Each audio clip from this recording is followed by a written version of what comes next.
여러분, 눈을 감고 상상해 보세요. 통장에는 평생 쓰고도 남을 50억 원이 들어 있습니다. 지긋지긋한 상사의 잔소리도 매일 아침 지옥철도 이제 없습니다.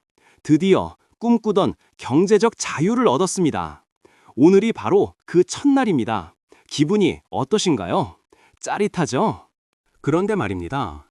은퇴 6개월 후 여러분은 아침 10시에 눈을 뜹니다. 갈 곳이 없습니다. 만날 사람도 없습니다. 친구들은 다 직장에 있고 배우자는 자기 취미 생활하느라 바쁩니다. 넓은 거실에 혼자 덩그러니 남은 당신. 과연 그때도 행복할까요? 실제로 많은 은퇴자들이 은퇴 직후 극심한 우울증과 정체성 혼란을 겪습니다. 돈만 있으면 만사형통일 줄 알았는데 막상 닥쳐온 것은 자유가 아니라 감당할 수 없는 지루함이었기 때문이죠. 오늘은 부자가 되기 위해 달리는 여러분이 반드시 챙겨야 할 돈보다 중요한 이것에 대해 이야기하려 합니다. 전 세계 50만 부 이상 판매된 어니 제이 젤린스키의 베스트셀러 How to Retire Happy, Wild and Free. 한국어로는 은퇴, 야생처럼 자유롭게 정도로 해석할 수 있겠네요. 이 책은 말합니다. 은퇴 준비에 돈은 고작 빙산의 일각일 뿐이라고요. 우리는 흔히 10억 만들기, 강남 아파트 사기 같은 재정적 목표에 목숨을 겁니다. 물론 돈은 중요합니다. 하지만 저자는 단호하게 말합니다. 재정적 준비는 은퇴 계획의 일부일 뿐 행복을 보장해주지는 않는다. 돈은 문제를 해결해주지만 삶의 목적을 주지는 않기 때문입니다. 특히 우리 한국 사회는 명함이 곧 나인 경우가 많습니다. 삼성 김 부장, 현대 이 이사, 이 타이틀이 사라지는 순간 많은 가장들이 무너집니다. 여러분은 명함 없이 설명할 수 있는 나를 가지고 계신가요? 이 책에서 경고하는 가장 큰 적은 가난이 아니라 지루함입니다. 은퇴 후 우리에게 주어지는 시간은 무려 2000시간이 넘는 여가 시간의 연속입니다. 일할 때는 그렇게 원했던 쉼이 막상 매일 이어지면 고문이 될 수 있습니다. 대기업 임원으로 퇴직한 김 전무님의 이야기를 들어보죠. 평생 골프와 술자리만 알았던 그는 은퇴 후 매일 등산만 다녔습니다. 3개월 뒤 그는 아내에게 이렇게 말했답니다. 여보, 나 다시 일하고 싶어. 심심해서 미치겠어. 돈이 없어서가 아닙니다. 할 일이 없어서 불행한 겁니다. 그렇다면 어떻게 해야 할까요? 젤린스키는 게더 라이프 트리를 그려보라고 제안합니다. 돈 나무가 아니라 인생 나무를 심어야 한다는 거죠. 이 나무에는 3가지 핵심 가지가 뻗어나가야 합니다. 첫 번째 가지는 호기심과 취미입니다. 여기서 중요한 건 수동적 여가가 아닌 능동적 여가여야 한다는 점입니다. TV 보기, 유튜브 무한 시청 같은 건 시간을 죽이는 행위입니다. 글쓰기, 목공, 악기 배우기처럼 내가 주도적으로 창조하는 활동이 필요합니다. 저자는 말합니다.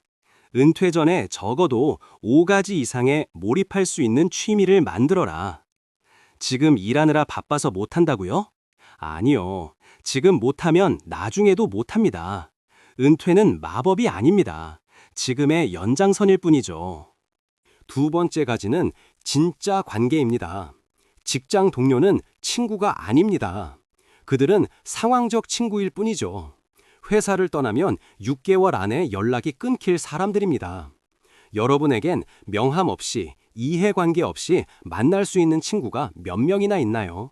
주식 포트폴리오보다 중요한 게 인간관계 포트폴리오입니다.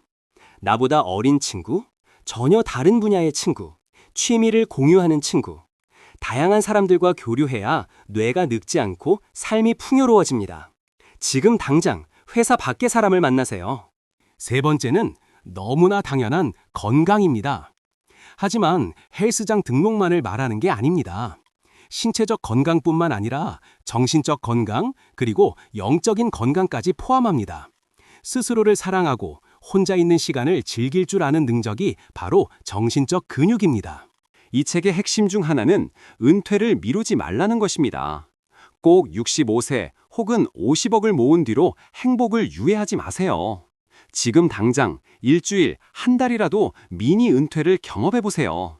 이것이 리허설입니다. 그럼 지금 당장 무엇을 해야 할까요? 오늘부터 퇴근 후 1시간 혹은 주말 반나절을 미래의 나를 위해 쓰세요. 주식 차트를 보는 대신 악기를 배우거나 동호회에 나가보세요. 그 1시간이 모여 은퇴 후 여러분을 지루함의 지옥에서 구해줄 겁니다. 젤린스키는 말합니다. 남들의 시선을 신경 쓰지 말고 대담하게 당신만의 길을 가라. 남들이 골프 칠 때 나는 텃밭을 가꿔도 되고, 남들이 해외여행 갈 때 나는 동네 도서관을 정복해도 됩니다. 중요한 건 나의 즐거움입니다. 진정한 부자는 돈이 많은 사람이 아니라 자신의 시간을 마음대로 쓸 수 있고 그 시간을 채울 컨텐츠가 있는 사람입니다. 통장 잔고가 100억이어도 하루 종일 할 일이 없어 TV만 본다면 그건 가난한 삶입니다. 혹시 돈만 벌어놓으면 취미는 그때 가서 찾지 뭐 라고 생각하시나요? 장담컨대 평생 일만 하던 뇌는 갑자기 노는 법을 배우지 못합니다. 노는 것도 능력이고 행복도 연습입니다. 지금 당장 버킷리스트를 다시 써보세요. 세계 일주하기, 거창하고 소비적인 것 말고 매주 수요일 새로운 요리하기, 한 달에 한 번 낯선 동네 탐방하기 같은 작고 실행 가능한 경험 위주로 채워보세요. 은퇴는 끝이 아니라 새로운 시작이라는 말 너무 진부하죠. 하지만 준비된 사람에게만 시작입니다. 준비 안 된 사람에게는 그저 남은 시간일 뿐입니다. 여러분의 은퇴는 축제가 될까요? 아니면 긴 형벌이 될까요? 기억하세요. 첫째, 돈보다 취미와 목적을 먼저 찾아라. 둘째, 회사 명함 없는 진짜 친구를 만들어라. 셋째, 건강한 몸과 마음을 지금부터 단련하라. 이 세 가지가 여러분의 노후를 진정한 황금기로 만들어줄 자산입니다. 부자가 되고 싶으신가요? 그렇다면 돈과 함께 삶을 즐기는 능력도 같이 저축하십시오. 해피, 와일드 앤 프리. 행복하고 거침없고 자유로운 여러분의 미래를 응원합니다. 이 내용이 여러분의 인생 계획에 도움이 되었다면 구독과 좋아요, 그리고 무엇보다 오늘 당장 작은 취미 하나를 시작해 보세요. 감사합니다.